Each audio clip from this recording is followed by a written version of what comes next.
Hi, welcome to Sharada homes.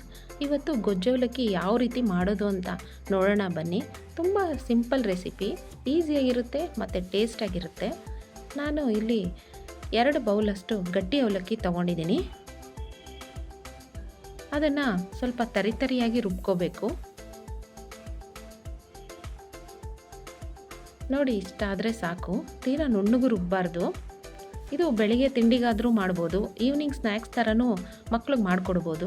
ತುಂಬ ಚೆನ್ನಾಗಿರುತ್ತೆ. Diet ಮಾಡೋರ್ಗಂತೂ simple recipe ಇದು, ಖಂಡಿತವಾಗ್ಲೂ ನಿಮಗೂ ಇಷ್ಟ ಆಗುತ್ತೆ. ಪುಡಿ ಮಾಡಿ ಇಟ್ಟಿರೋ ಅವಲಕ್ಕಿನ ಸ್ವಲ್ಪ ಅವಲಕ್ಕಿ ಮುಳುಗುವಷ್ಟು ನೀರು ಸೇರಿಸಿ ಲೈಟಾಗಿ ತೊಳೆದಿಡಬೇಕು.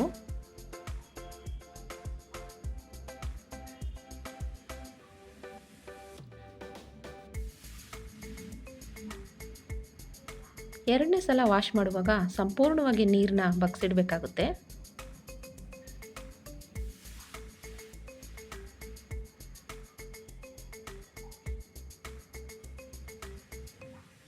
ಈಗ ಅರ್ಧ ಬಟ್ಲಷ್ಟು ಹುಣಸೆಹಣ್ಣು ರಸ ತೊಗೊಂಡಿದ್ದೀನಿ. 1 ಸ್ಪೂನು ಬೆಲ್ಲ ಹಾಕ್ತಾಯಿದ್ದೀನಿ. 1 ಸ್ಪೂನ್ ಉಪ್ಪು, ಸ್ವಲ್ಪ ಅರಿಶಿನ ಸೇರಿಸಿ ಚೆನ್ನಾಗಿ ಮಿಕ್ಸ್ ಮಾಡಬೇಕು.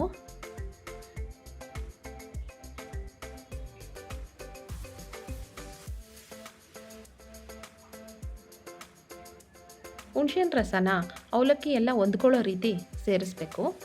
ಎಲ್ಲ ಮಿಕ್ಸ್ ಮಾಡಿ ಚೆನ್ನಾಗಿ ಇಡಬೇಕು. ಒಂದು 10 ನಿಮಿಷ ಪಕ್ಕಕ್ಕೆ ಇಡಬೇಕು.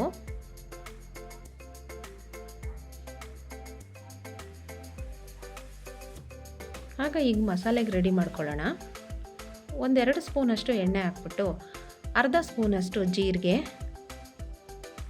1 ಸ್ಪೂನ್ ಕಡಲೆಬೇಳೆ, 1 ಸ್ಪೂನು ಉದ್ದಿನಬೇಳೆ, ಹಾಗೆಯೇ ಧನಿಯಾ ಕಾಳು ಸೇರಿಸಿ ಸ್ವಲ್ಪ ಫ್ರೈ ಮಾಡ್ಕೋಬೇಕು. ಸ್ವಲ್ಪ ಫ್ರೈ ಆಗಲಿ.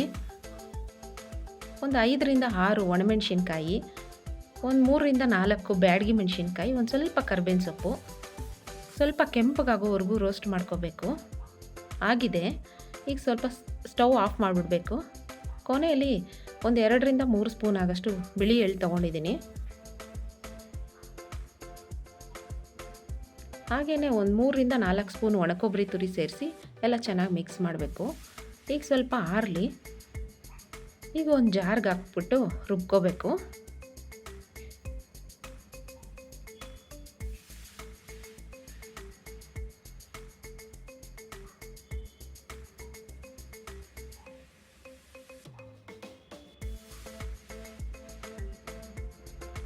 ನೋಡಿ, ಇಷ್ಟಾಗಿದೆ, ಸಾಕು.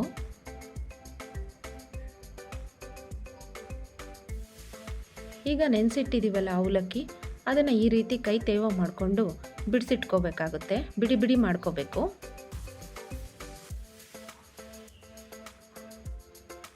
ಈಗ ಗೊಜ್ಜು ಅವಲಕ್ಕಿಗೆ ಬಾಣಲೆ ಇಡೋಣ. ಒಗ್ಗರಣೆಗೆ ಒಂದು 5-6 ಸ್ಪೂನಷ್ಟು ಎಣ್ಣೆ ಹಾಕಬೇಕು. 1 ಸ್ಪೂನ್ ಸಾಸಿವೆ, 1 ಸ್ಪೂನ್ ಕಡಲೆಬೇಳೆ, 1 ಸ್ಪೂನ್ ಉದ್ದಿನಬೇಳೆ,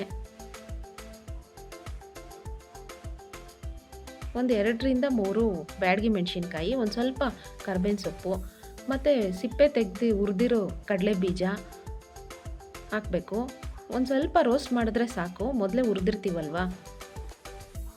ಒಂದು ಸ್ವಲ್ಪ ಇಂಗು, ಒಂದು ಸ್ವಲ್ಪ ಅರಿಶಿನ ಸೇರಿಸ್ಬೇಕು.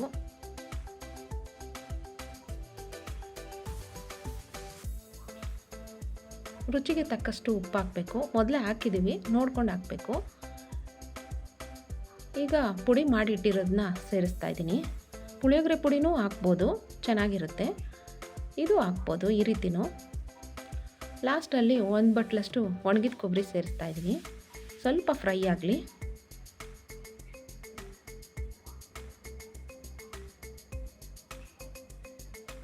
ಈಗ ಅವಲಕ್ಕಿನ ಸೇರಿಸ್ಬೇಕು. ಒಗ್ಗರಣೆ ಎಲ್ಲ ಬೆರೆಯೋ ಹಾಗೆ ಚೆನ್ನಾಗಿ ಮಿಕ್ಸ್ ಮಾಡಬೇಕು. ಇದು ಬಹಳ ಉತ್ತಮವಾದ, ಅಷ್ಟೇ ರುಚಿಕರವಾದ ರೆಸಿಪಿ. ನೀವು ಟ್ರೈ ಮಾಡಿ, ತುಂಬ ಚೆನ್ನಾಗಿರುತ್ತೆ, ತುಂಬ ಈಸಿಯಾಗಿರುತ್ತೆ. ಗೊಜ್ಜು ಅವಲಕ್ಕಿ ರೆಸಿಪಿ ನಿಮಗೂ ಇಷ್ಟ ಆದರೆ ನೀವು ಟ್ರೈ ಮಾಡಿ. ನೋಡಿ ಎಷ್ಟು ಚೆನ್ನಾಗಿದೆ. ಲಾಸ್ಟಲ್ಲಿ ಕೊತ್ತಂಬರಿ ಸೊಪ್ಪು ಸೇರಿಸ್ಬೇಕು. ಈ ರೆಸಿಪಿ ನಿಮಗಿಷ್ಟ ಆದರೆ ಕಮೆಂಟ್ ಮೂಲಕ ನನಗೆ ತಿಳಿಸಿ. ಮತ್ತಷ್ಟು ಈಸಿ ರೆಸಿಪಿಗಳಿಗಾಗಿ ಶಾರದಾ ಹೋಮ್ಸ್ ಕುಕಿಂಗ್ ಚಾನಲ್ ನೋಡಿ. ಎಲ್ರಿಗೂ ಧನ್ಯವಾದಗಳು.